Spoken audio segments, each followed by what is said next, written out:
Bismillahirrahmanirrahim. Assalamualaikum warahmatullahi wabarakatuh. Bagaimana kabarnya kelas 6B yang soleh dan solihah? Semoga hari ini dalam keadaan sehat walafiat ya. Baik, hari ini Bu Titin akan menjelaskan mata pelajaran tema 1 subtema 3, pembelajaran 3 tentang tanaman obat keluarga. Baik anak-anak, tolong dibuka buku kalian di halaman 112 sampai 113. Di sini Bu Titin meringkas dari bacaan tersebut. Bu Titin ambil bagian yang terpenting saja ya. Coba kalian simak di situ. Banyak ya tanaman obat keluarga ya. Banyak tanaman bermanfaat untuk penyembuhan dan pengobatan. Tanaman obat keluarga atau yang bisa disebut dengan toga adalah tanaman hasil budidaya rumahan yang berkhasiat sebagai obat. Tanaman obat ditanam di halaman rumah atau ladang serta dibudidayakan untuk memenuhi keperluan keluarga akan obat-obatan. Ada berbagai jenis tanaman yang dapat dimanfaatkan sebagai obat yang dapat ditanam, diantaranya tanaman sirih, kunyit, lidah buaya, jahe, kumis kucing, mahkota dewa, jeruk nipis, mengkudu, daun salam, dan lain-lain. Banyak manfaat yang dapat kita peroleh dengan bertanam tanaman obat di perkarangan rumah. Selain bermanfaat untuk menyediakan obat tradisional yang segar untuk warga, menanam tanaman obat dapat memperindah di perkarangan rumah sekaligus ikut melestarikan keberadaan tanaman tersebut. Tanaman obat keluarga ini anak-anak dapat dikembangbiakkan dengan cara berbeda-beda ya. Semisalnya di sini jeruk nipis. Cara perkembangbiakannya yaitu melalui biji ya, atau bisa disebut juga dengan perkembangbiakan secara generatif. Kemudian ada pula juga yang berkembangbiak dengan cara akar tinggal atau rizoma, seperti hanya jahe, lengkuas, kunyit. Kemudian contoh dari vegetatif buatan ya, bisa dengan cara mencangkok, menyetek, ya okulasi. Seperti pembelajaran tempo hari yang dijelaskan oleh Bu Titin ya. Cara perkembangbiakan pada tanaman. Coba perhatikan anak-anak gambar perkembangbiakan tumbuhan secara generatif melalui biji ya. Di sini ada tahapannya yaitu dari biji menjadi kecambah, kemudian menjadi individu baru hingga tumbuh menjadi tumbuhan yang dewasa ya. Masih di halaman buku kalian 114. Selanjutnya yaitu gambar perkembangbiakan tumbuhan dengan vegetatif buatan ya. Misalkan menyambung, kemudian mencangkok, stek batang.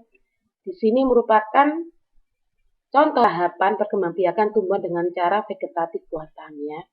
Nah, di sini vegetatif buatan ini anak-anak biasanya dilakukan oleh tumbuhan yang berkambium dan berkayu ya.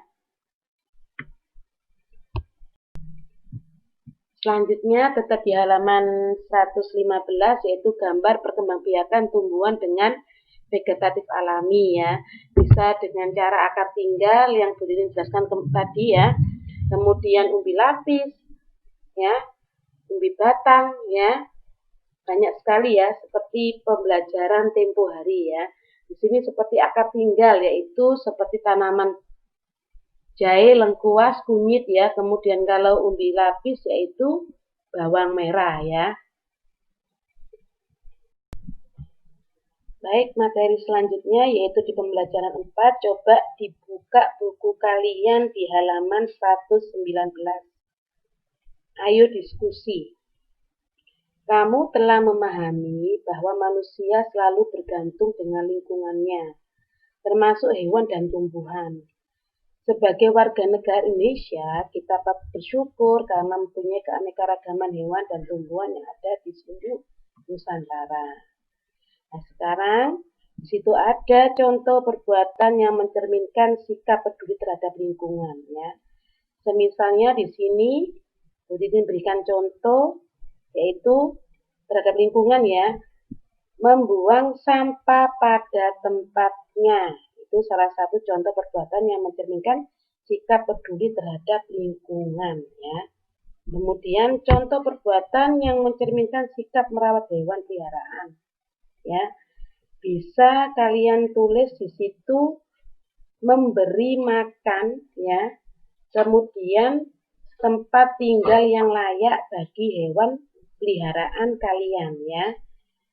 Nah, selanjutnya tugas kalian di situ kalian tulis contoh selanjutnya sesuai dengan apa yang kalian ketahui, ya. Kemudian kalian simpulkan, ya. Kalian tulis di buku paket kalian, ya. Buka buku kalian di halaman 120, ayo membaca. Indonesia sangat kaya akan berbagai jenis tumbuhan tropis yang hidup di hutan. Salah satu jenis tumbuhan langka yang ada di Indonesia dan dikenal dengan keindahan bunganya adalah anggrek tebu. Coba kalian baca anggrek tebu jenis anggrek terbesar, ya. Anggrek tebu merupakan anggrek terbesar dan terberat di antara jenis anggrek lainnya. Dalam satu rumpun dewasa, anggrek tebu dapat mencapai berat lebih dari 1 ton dan mempunyai panjang malai hingga 3 meter. Itulah sebabnya tanaman ini layak menyandang predikat sebagai anggrek terbesar dan terberat atau disebut juga dengan anggrek raksasa. Bisa kalian lanjutkan, ya anak-anak, ya, bacaan tersebut sampai dengan halaman 121. Kemudian tugas kalian yaitu menulis gagasan pokok masing-masing paragraf pada bacaan di atas dari paragraf 1 sampai 5. Cukup sekian dari materi Bu Titin, ya. Semoga pembelajaran kali ini bermanfaat untuk kalian. Tetap semangat meskipun belajar dari rumah. Jaga kesehatan, ya anak, ya. Jangan lupa menjalankan sholat 5 waktu. Terima kasih. Wassalamualaikum warahmatullahi wabarakatuh.